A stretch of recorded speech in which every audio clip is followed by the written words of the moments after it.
كان يا مكان في قديم الزمان، وما يحلى الكلام إلا بذكر العزيز الرحمن، وبالصلاة والسلام عن بخير الأنام. وصلنا في حلقتنا المرة اللي فاتت وين فاقت بنت السحار بالجنية اللي خرجت ورقة من القصر، بقات تتوعد فيها وتقول: هذه الملعونة عندي معاها حساب عسير، يا إما أنا ولا هي.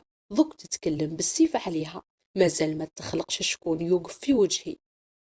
نرجعوا لمحمد اللي قعد في الخربة يعس على الكلاب، خف عليه الجوع بعد ما كلا الورقة اللي عطتها له الجنية، وندم اللي ما كلاهاش الكل حتى تكون شبعته أكبر.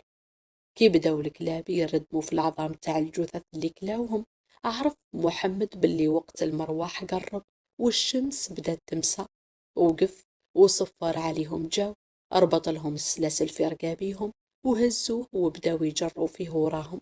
وبعد ما قطع المراحل اللي فات بيهم الليلة الأولى، يلقى السحارة والجن يستناو فيه، وبدأ ياكل في الضرب.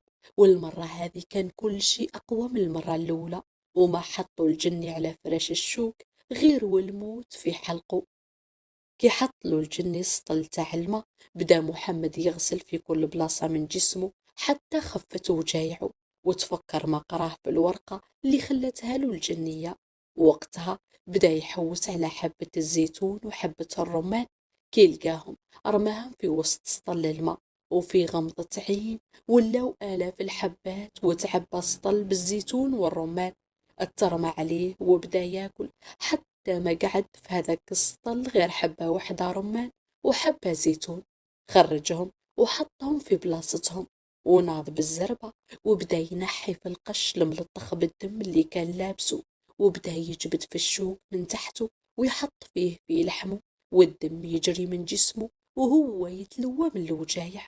كمل على هذاك الحال وعفس على قلبه، وما خلاش حتى طرف من لحمه ما دخلش فيه الشوك، حتى ولا كي القنفود نابت فيه الشوك من كل بلاصة.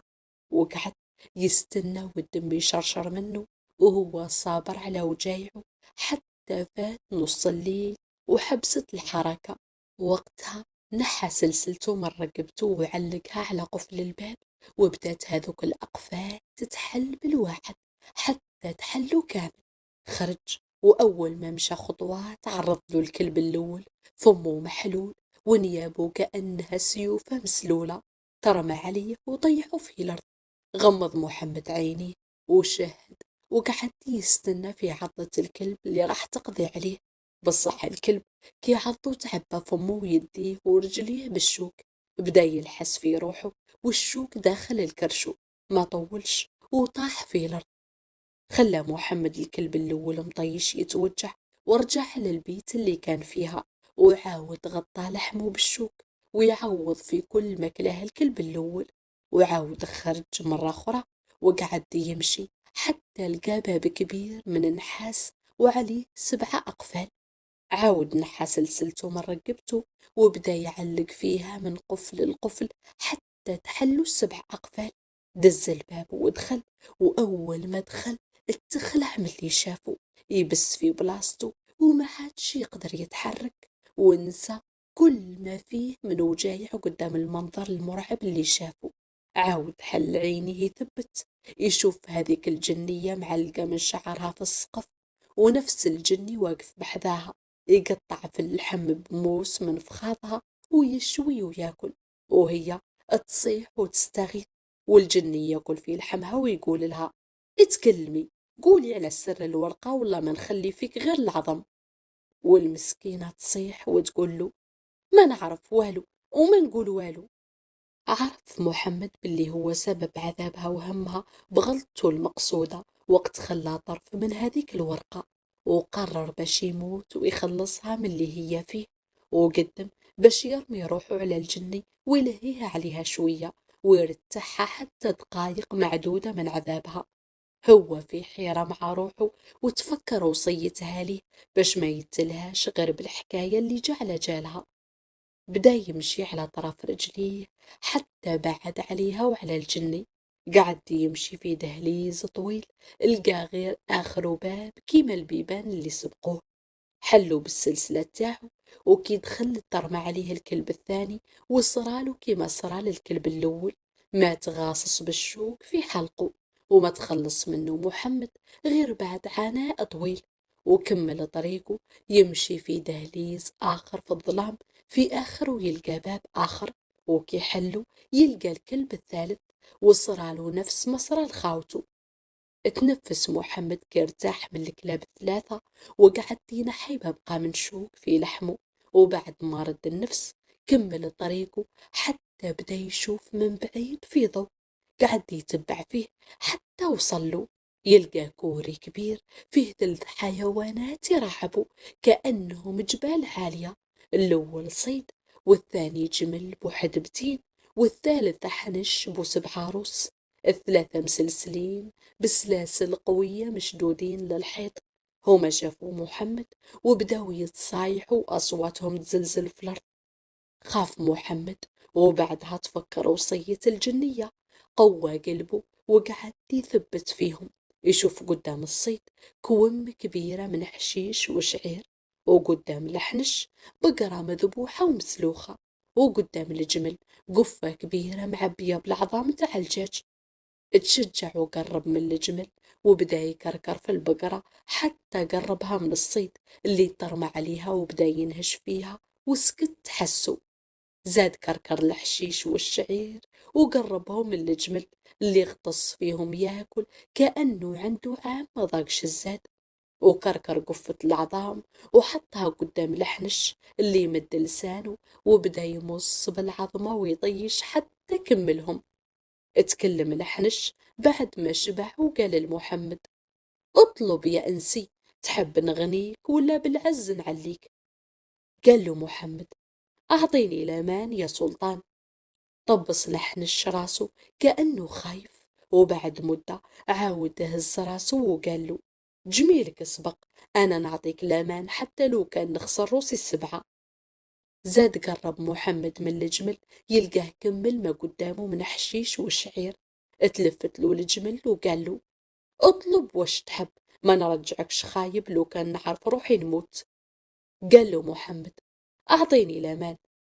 قال له الجمل: سبق الوعد وما عاد فيها رجوع، انا اعطيتك الامان. زاد محمد قرب من الصيد، يلقاه يلحس في فمه بلسانه بعد ما كلا البقرة وما خلى فيها غير العظم. زهر الصيد وقال له: دمك حرام عليا ولو نمشي رماد. قال لهم محمد: أنا هذا اللي حبيته. وودعهم وواصل طريقه حتى وصل للبقعة كلها حس وعياط، ورجال ونساء عمالقة، لواحد منهم أطول من النخلة، شادين عصي وداخلين في بعضهم بالضرب، وكل واحد يقتل صاحبه، ومحمد يتفرج عليهم وهما قريب يفنيوا بعضهم بالضرب. من بعيد يشوف في مرأة مطيشة تتخبط في دمها، قرب لها وقال لها: علاش هذا الضرب والمضروب؟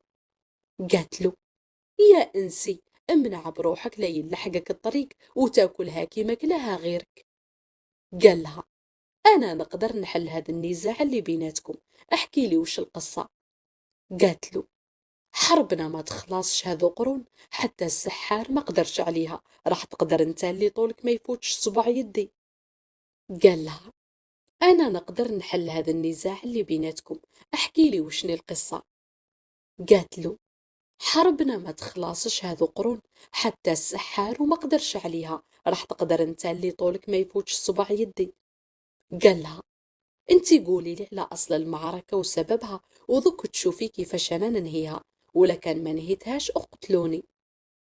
قالت له: يا وليدي، حربنا بدات وقت ولد سلطاننا تزوج بنت سلطان عملاق أطول منا، وفي عاداتنا العروسة يلزمها تبات مع عريسها في المعبد الموجود فيه الإله اللي نعبده، ويلزمها تفوت فيه ليلتها قبل ما تروح لدار راجلها.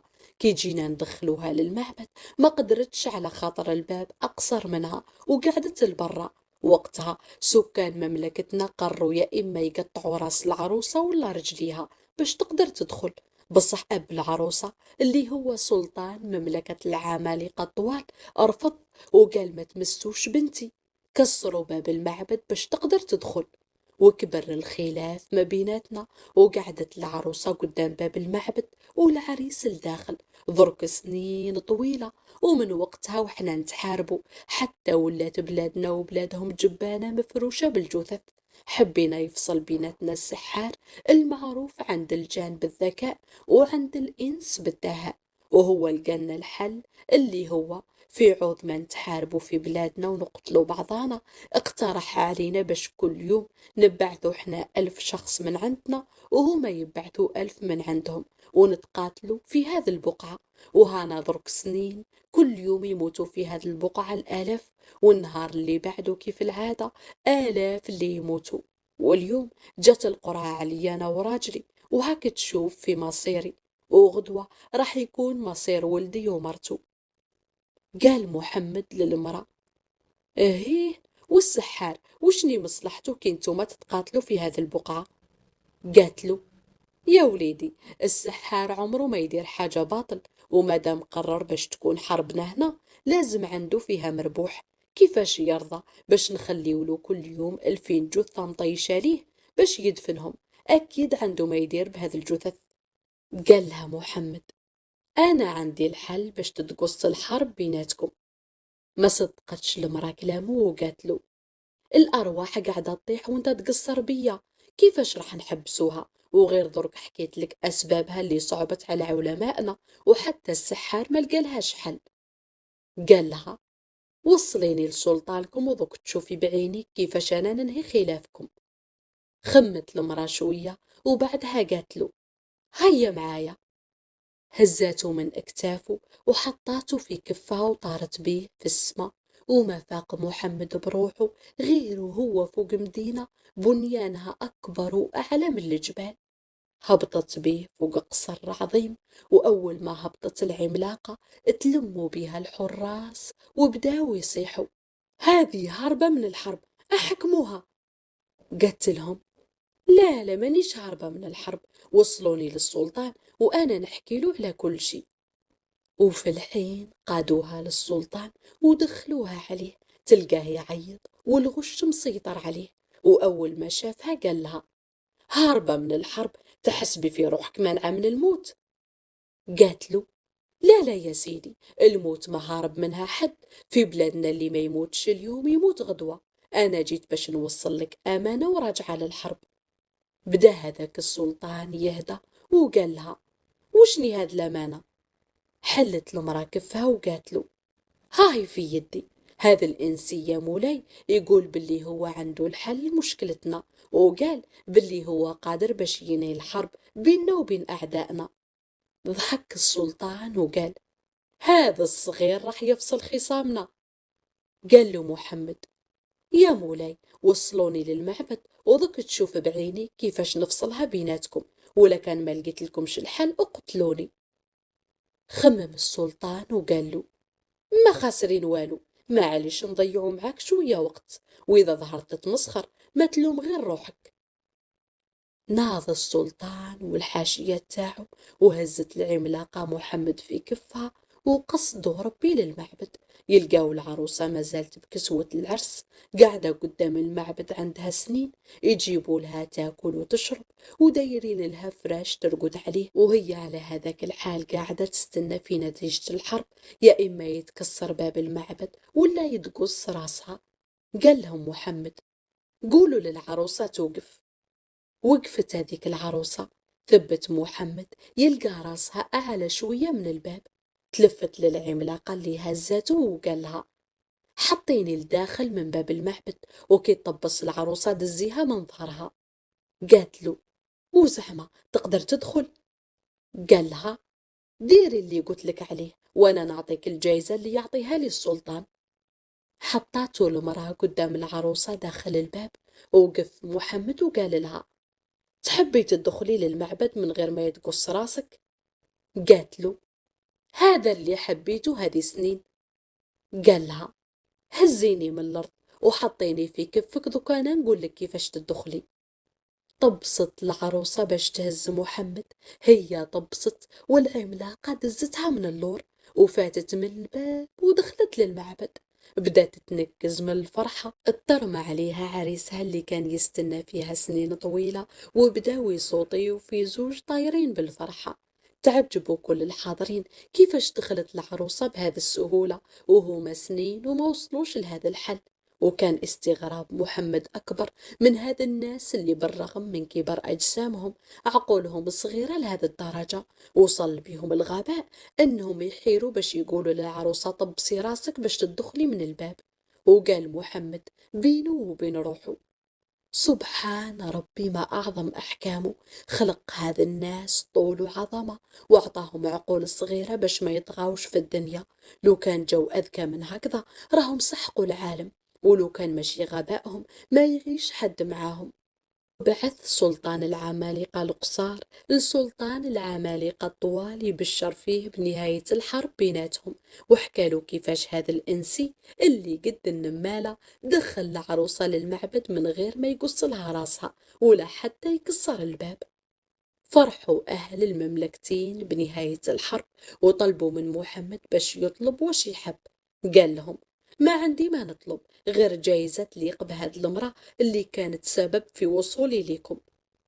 وعدوه الملوك الزوج باش يعطيوها ما يغنيها لولاد ولادها، بصح قبل كل شي قالوا له يلزمها توصلك منين جابتك وتعاونك في اللي يصعب عليك.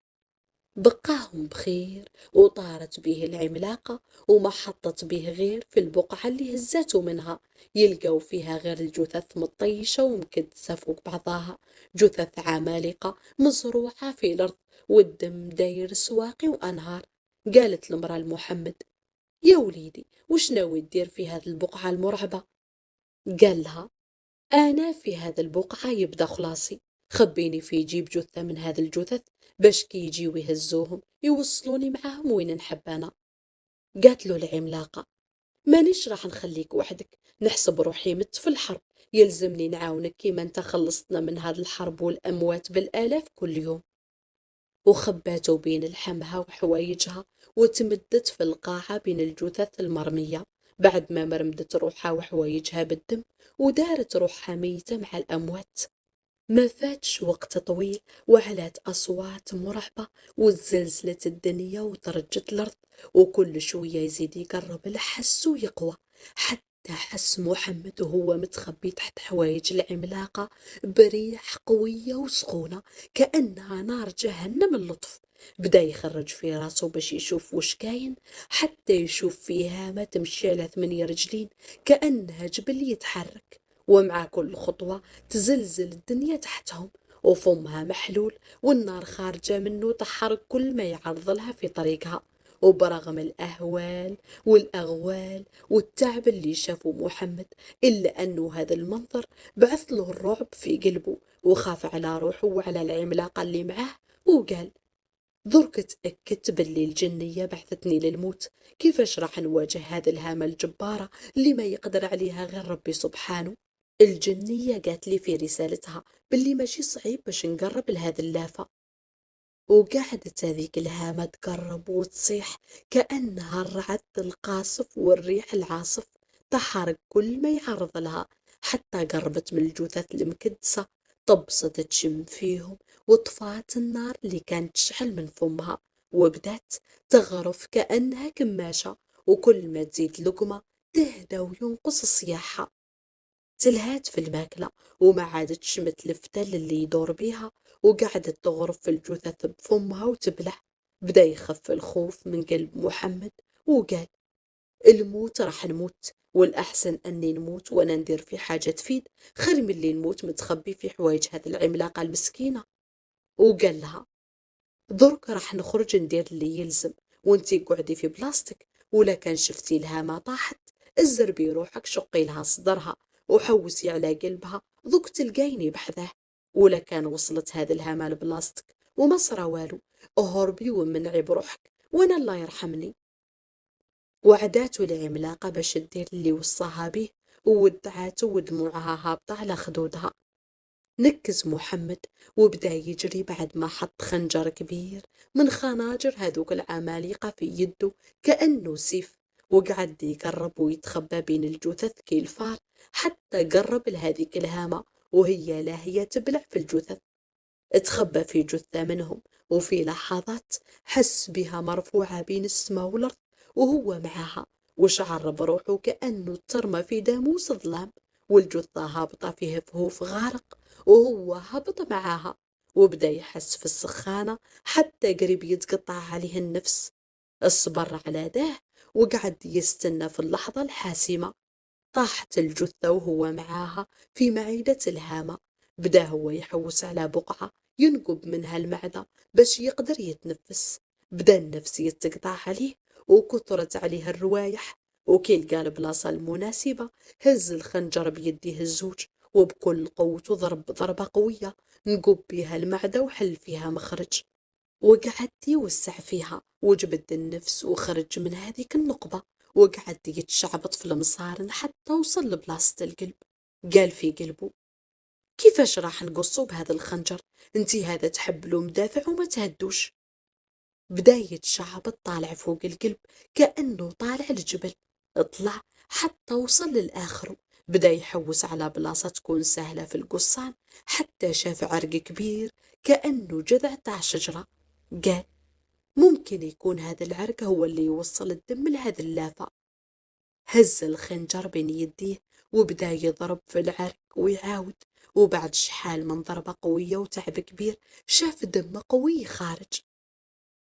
نرجع بحديثنا للعملاقة اللي قعدت ممدودة بين الجثث، وهي تتبع بعينها تحركات الهامة، شي ما ظهر عليها، لا طاحت ولا داخت، تاكل في الجثث، وكل مرة تزيد تقرب أكثر، وتزيد العملاقة في الخوف حتى قربت لها وما بقى بينهم غير خطوات قليلة.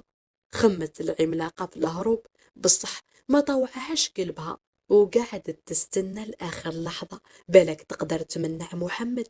هي هكذاك تخمم وما تحس في روحها غير وهذيك اللافة غرفتها بفمها مع الجثث، وقبل ما تبدأ في بلعانها صاحت صيحة قوية وحلت فمها وزلزلت الدنيا، وبدأت تدور في راسها على اليمين وعلى اليسار.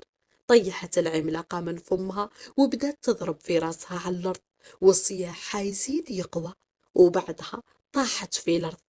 تنزع الخوف من قلب العملاقة، وخطفت أول سيف قدامها وجرت لهذيك الهامة وهي ما زالت تخرج في آخر أنفاسها، وبدات تحللها في صدرها حتى وصلت للقلب.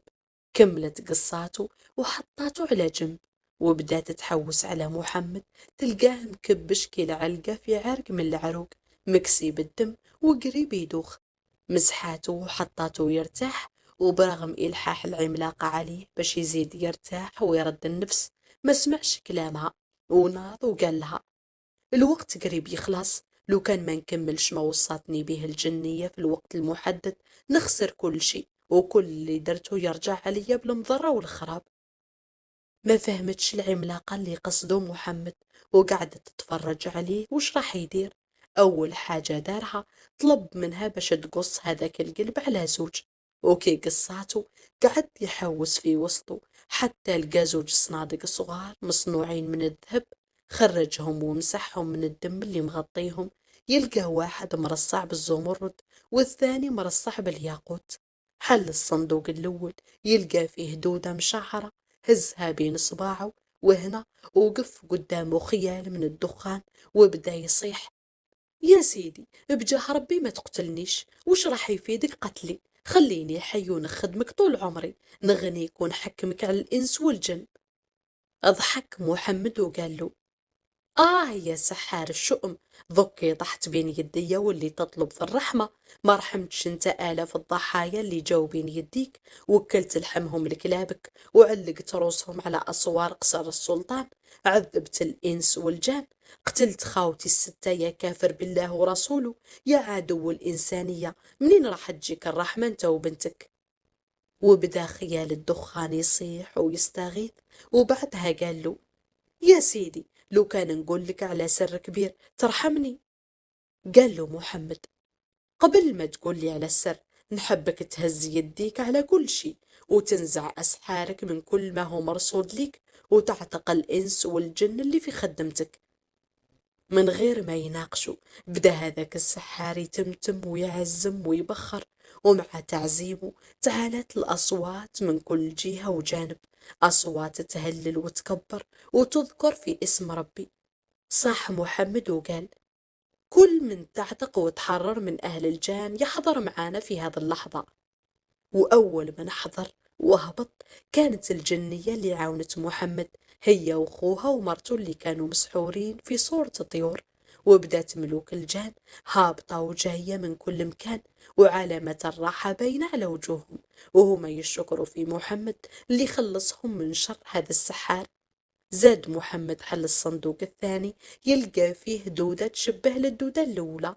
هزها بين صباعه، وفي لحظة وقفت قدامه بنت السحار، شعرها مشبشب وهي تصيح: الرحمة يا مولاي، الرحمة. قالها محمد: انتي رحمتي الناس باش يرحمك ربي. قالت له: نخدمك طول عمري. قالها: ما عندي ما ندير بها خدمتك، نحبك تجيبي لي بنت السلطان هي وباباها. بدات التمتم، وفي لحظة كانت بنت السلطان وباباها قدامه. ترمات الأميرة على رجلين محمد تبكي وتقول له: خلصنا من شرهم، يخلصك ربي من عذاب النار. نوضها محمد وقال لها: ما بقى والو، ما تخافيش، بصح قبل كل شي يلزم يقول لي السحار على السر اللي ذكرهولي. اتكلم السحار وصوته يرعش وقال: أنا حطيت روحي وروح بنتي في هذا الزوج صنادق، وحطيتهم في قلب هذا الدابة اللي ما يقدر عليها حد، لا من الإنس ولا من الجان. وعمري ما توقعت باللي إنسي كيفك يوصل الحاجة مستحيلة. السر اللي راح نقوله لك يمكن يخلي قلبك يعطف عليا. اتنهد السحار وقال: أنا في هذا الدنيا ما غلبني حد غير جد محمد ولد السلطان، ومع هذا قدرت ننتقم منه واخطفت له أعز ولاده. اتبنيته، وكي كبر رديته سلطان على بلاد محيت كل أهل السلطة فيها، وزوجته وجاب هذه الطفلة. وجا في بالي باش يقعد هو وبنته يخدموني بكل طاعة وإخلاص، بصح كل مرة نشوف منهم معارضة. هذاك علاش قسيت عليهم ووليت نرغم فيهم باش ينفذوا أوامري. للنهار اللي دخلوا فيه ولاد خوه لمنطقتي وتقتلوا فيه 6 على يدين عمهم، وانت السابع، بصح طلعت أقوى مني ومن كل أسحاري. بات محمد وتعجب وقال له: معناها هذا السلطان عمي؟ قال له: اي نعم، هذا الراجل عمك وبنته بنت عمك. ومن الفرحة معس محمد الدودة الزوج بين صباعه من غير ما يشعر، وفي رمشة عين ذاب الدخان وتحرقت معاه بنته، وما قعد حتى أثر لها ولباباها. ترمى السلطان وبنته على محمد يبوسوا ويحضنوا، ودموع الفرحة في عينيهم. بكى معاهم كل من كان حاضر، وخاصة الجنية صاحبة الفضل على محمد اللي ضحت بالعذاب ووصلته لهذه النتيجة. عمت الفرحة، وقرر السلطان باش يزوج بنته لولد خوه. قال له محمد: ما يكون فرحي على بنت عمي غير في بلادنا، ويحضروها صحابنا وحبابنا، ونخليو بلاد الناس لأهلها وماليها، وتمشي معايا انت وبنتك تعيشوا مع بابا اللي راح تكون فرحته بيكم كبيرة.